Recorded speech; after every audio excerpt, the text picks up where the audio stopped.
Shalom, Torah fans. Welcome to the Galilee. I'm Michael Rood. Let me explain something that seems to have eluded some of the people on the Aviv Moon Network.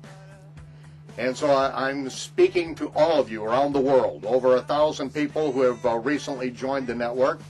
The Aviv Moon Network, by its very name, and as you see all of the headers as they link back to the roodawakening.tv website, this is a gathering, a network of believers in Yeshua, the Messiah, who have accepted his authority and follow what he instructed us to do. And one of those things very specifically that I detail in the 4.5-hour seminar, Raiders of the Lost Book, Discoveries in the Ancient Hebrew Text of Matthew's Gospel, where I lay out very precisely what had been working for many, many years, a problem which was resident within the entire world of scholarship of the Western Gentile Christian world, of exactly what Yeshua was saying in Matthew chapter 23, which it reads in the King James, "The scribes and Pharisees sit in Moses' seat. Whatsoever they command you to do and observe, that do and observe. But do not follow what they do, because they say, but they do not." That's what the King James reads, which would indicate that we are to do everything that they teach us to do. Well, there are, in just the last couple of decades, many ancient Hebrew texts of Matthew's Gospel which have surfaced. And it is in the ancient Hebrew text of Matthew's Gospel that we find the answer to that, which clearly states this, and I'm going to quote it from memory. "The sages and the Pharisees sit in Moses' seat." Now add my comment. They purport to have Mosaic authority. "Whatsoever he," referring to Moses, "whatsoever he," Moses says, "do, but do not follow the takanot and ma'asim of the Pharisees, because they say, but do not do." Do not follow the takanot and the ma'asim of the Pharisees. Takanot, according to Rabbinic law, are laws enacted by the Pharisees which change biblical law. That definition in itself is completely against the Torah. The Torah tells us that no one has the authority to add to or to subtract from the commandments given to us in the Torah. Yeshua didn't even have the authority. He admitted it. He said, "I didn't come to destroy the Torah and the prophets. I came to fulfill." He came to complete, to fill up, to give the full essence and message, to help us understand.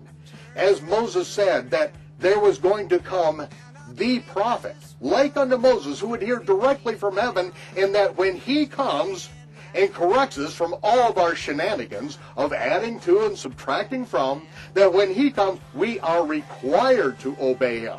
It will be required of us that we obey this prophet.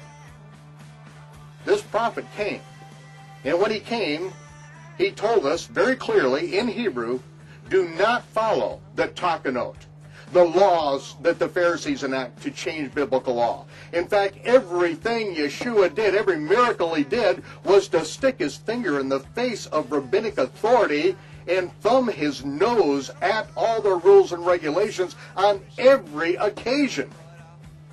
If you know anything about the Torah, about rabbinic law, and about the New Testament, you see that Yeshua demands that the lame and the blind both deliberately break rabbinic law in order to secure their healing. Ladies and gentlemen, we're going to be touching on this much more in the future, but let it be known here and now that on this website, Aviv Moon, we follow the Messiah.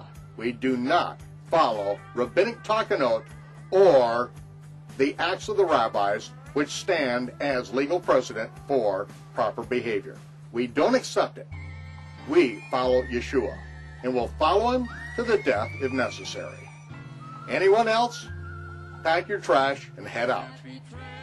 This is Michael Rood from the Galilee, bidding you shalom, peace, and I'll see you when the smoke clears.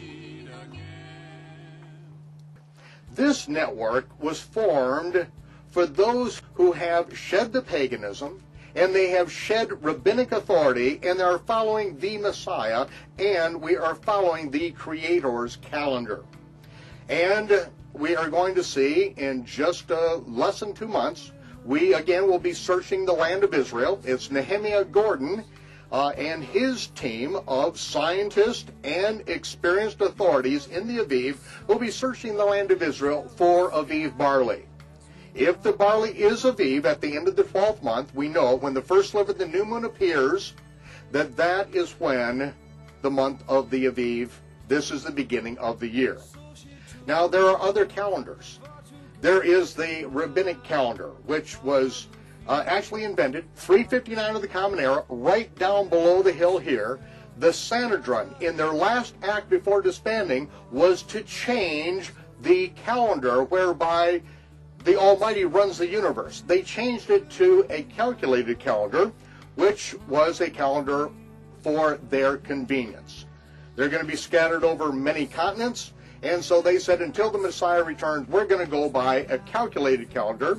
And Hillel too documented it fully.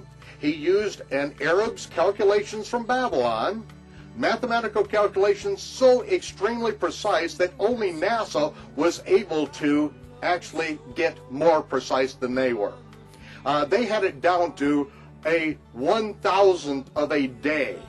Back in the days when they were using astrolabes in astronomical charts, they got the lunar cycle down to 1,000th of a day. Unbelievable accuracy. In this network, we go by the Creator's calendar. When the barley is Aviv, that begins the year at the first sliver of the new moon. If you want to go by the Rabbinic calendar or the Babylonian calendar, you're on the wrong network. Goodbye. This is to help people connect in this world. This is not an evangelistic network. We are not here to train people that don't know anything.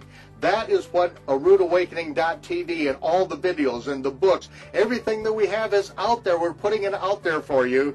Don't bring your nonsense here. None of this lunar Sabbath stuff, okay? Wake up, people. There ain't no such thing on the planet. To find the Sabbath, right from creation, you had to be able to count to 7. 7. You had to be able to count to 7. When you come to the 7th day, that is the Sabbath day. In order to find the Feast of Shavuot, you have to be able to count to 7 times. You have to find 7 Sabbaths, and the next day is going to be the 50th day, which is Pentecost in Greek. That is how you find Shavuot, the Feast of Sevens. That's what Shavuot means. That means you have to be able to count to 7 times and then add 1. I know this is advanced math. Now, in order to find the Sabbath year, you have to be able to count 7 years. 7 years. And then to find the Jubilee, you have to count 7 years 7 times, and then the next year, the 50th year, is the Jubilee. Now, I know this is difficult math, but if you think the Creator runs the universe by a lunar Sabbath, you have not even tried to count to Shavuot. You've never understood the Bikurim and then how to count to get to the 50th day, which is the first day after 7 Sabbaths. You can have any opinion you want, but I don't have to listen to you. You can be as stupid as the day you were born, but do it on somebody else's website, not on mine. Okay? So, Shabbat Shalom, people. Enjoy the Creator's calendar. I'm glad you counted to 7, and you can meet me tomorrow night. It'll be tomorrow night here, but I'll see you on the Aviv Moon Network. Shalom. Keep smiling.